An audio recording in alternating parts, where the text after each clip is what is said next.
la bonne crêpe martiniquaise vous souhaite la bienvenue.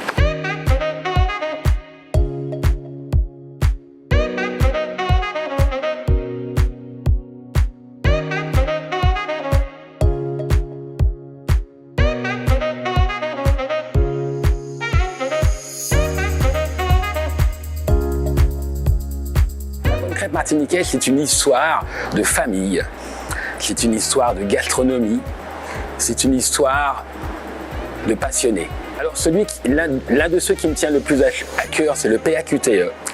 C'est vrai parce que dans le cadre de cet engagement, de même que l'engagement aux 100 000 entrepreneurs, nous avons beaucoup d'engagements. C'est un engagement qui me permet de toucher la jeunesse martiniquaise et de leur transmettre des valeurs, mes valeurs commerciales, d'entrepreneuriat, et c'est mon engagement préféré. Après, bien évidemment, j'ai un engagement envers les milliers de clients qui nous font confiance, un engagement qualitatif, un engagement de renouvellement, un engagement de remise en question perpétuelle et un engagement aussi de surprendre. La gourmandise. La gourmandise et mes compétences commerciales. Je suis issu d'une famille de commerçants.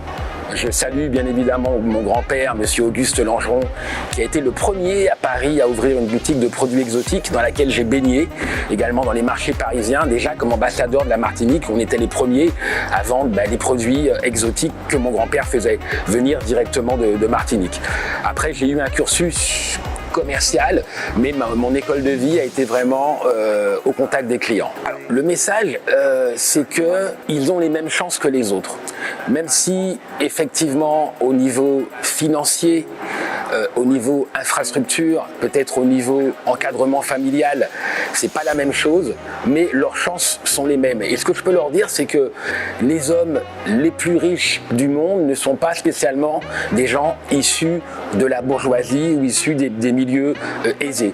Je ne suis pas issu de la bourgeoisie martiniquaise, pas du tout. Mes parents étaient des fonctionnaires, j'ai grandi dans la banlieue sud de Paris, et pourtant, j'ai pu faire mon petit bonhomme de chemin.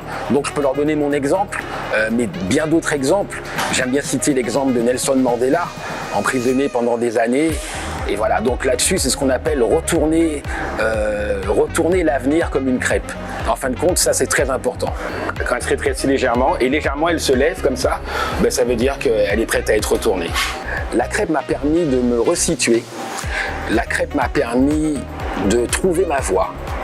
La crêpe m'a permis de développer mes compétences. La crêpe vraiment a réuni tout ce que j'aime. Alors ceux qui me connaissent sachent que j'étais chanteur dans le passé, et c'est vrai que le contact des gens, c'est ce que j'aime le plus et c'est ce que me donne la crêpe. Je suis constamment au contact de la population, au contact des gens, à m'enrichir, à échanger avec eux, et j'ai la chance également de faire de nombreux voyages. Mon plus beau a été au Burkina Faso dernièrement, à Ouagadougou, et je salue tous mes élèves, tous les gens du Burkina Faso. Le meilleur est à venir.